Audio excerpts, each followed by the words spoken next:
Today, on July 28th, a major disruption occurred in the operations of Russia's largest airline, Aeroflot, resulting in the cancellation of more than 100 flights.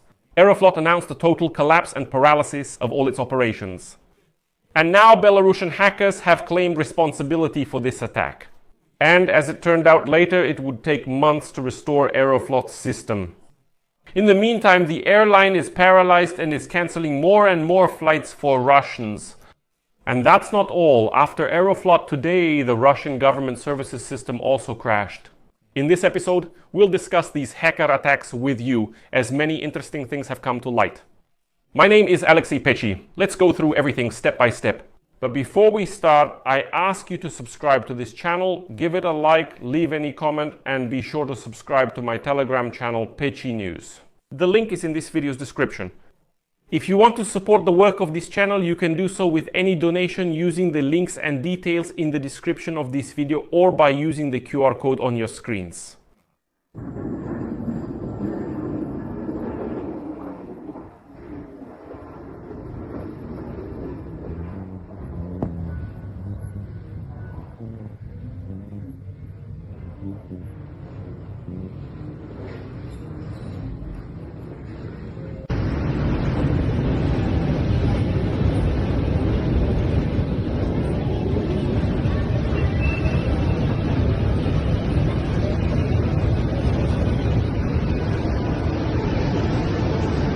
So today the largest airline in Russia, Aeroflot, was paralyzed due to a hacker attack. It is reported that due to the disruption, at least 50 flights were immediately cancelled from Moscow's Sheremetyevo airport. In particular, all flights within Russia, as well as to Belarus and Armenia, were cancelled. And now long lines of passengers have formed in the airport terminals, not only in Sheremetyevo, but the same was announced in Pulkovo as well. And basically, Aeroflot's operations were completely paralyzed today. It's funny that at first the airline said it was just a technical glitch in the information systems. However, as it later became known, a hacker group together with Belarusian cyber partisans claimed responsibility for this attack. The hackers claimed that they completely destroyed the airline's information technology infrastructure. According to them, the operation lasted almost a year, during which they managed to infiltrate the company's corporate network. And now the hackers claim that they gained access to databases containing flight history records, personnel control systems, and internal phone conversations.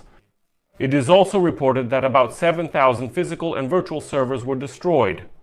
And here I should note that, according to official data, 150,000 Russians use Aeroflot's services every day. But today the company was shut down completely. Later, Aeroflot stated that just today they had to cancel more than 110 flights to and from Moscow. As Aeroflot later complained, their entire internal information technology system was hacked and computers stopped working both at Sheremetyevo and at the carrier's headquarters. Only those planes whose flight plans were prepared in advance were able to take off, and internal pilot communications were switched to Telegram. And now experts say that if the company didn't have backups, which most likely they didn't, it could take months to recover since all the data has simply been destroyed. Although other experts in Russia claim that flights could resume as early as today, but only if all communication is carried out through that very same channel. How safe it is to fly on planes where pilots and the ground crew communicate through a messenger is still an open question. As the hackers themselves later stated, the large-scale hacking of Aeroflot's information technology systems, which destroyed thousands of servers belonging to Russia's largest airline, became possible in part because the company's employees completely ignored security rules. Although, what are we even talking about? These are Russians. I mean, the civilized world, security measures, and Russians are completely different things altogether. In particular, the hackers claim that Aeroflot's chief executive officer Sergei Alexandrovsky hadn't changed his password since 2022. In addition, the airline was using outdated operating systems in its networks, and 2003, which led to the compromise of their entire infrastructure and allowed access to its core, the hackers reported. They also noted that they had been inside Aeroflot's corporate network for many months before carrying out the hack, which began on the night of July 28th. Well, and now I'll quote the hackers from their official website.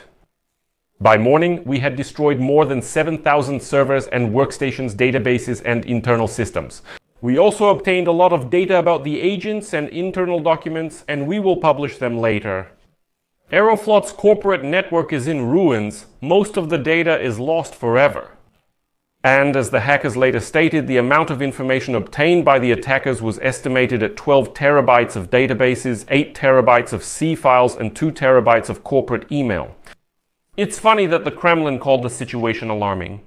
And then there's a quote from Kremlin press secretary Dmitry Peskov. A hacker threat is a threat that remains for all major companies providing services to the public. You know, what's really alarming is when your failed country attacks its neighbors and believes it will just get away with it. And the lines at airports to Russia are actually the very least that could have happened. But that's not all. Today in Russia, the Unified Government Services portal stopped working. The largest number of complaints came from Moscow, 23%, and St. Petersburg, 11%. Residents of Yamalo-Nenets Autonomous Okrug, Nizhny Novgorod, Kaluga, Tver, and Sverdlovsk regions report issues with government services. The main complaints are related to the website being unavailable, errors when loading pages, and the inability to log into personal accounts. Almost 60% of users reported problems with the web version and another 23% with the mobile app. Because of the outage, people can't quickly get certificates or process any documents. The timeline for restoring the public services is unknown. So, how do you feel about the war against sovereign Ukraine, Russians? Do you like this movement, as your bold dictator Vladimir Putin said? Do you like it or not? I'll put an ellipsis here. Share your thoughts in the comments, subscribe, hit the bell, and like the video. That's all for now. Take care. Bye, everyone.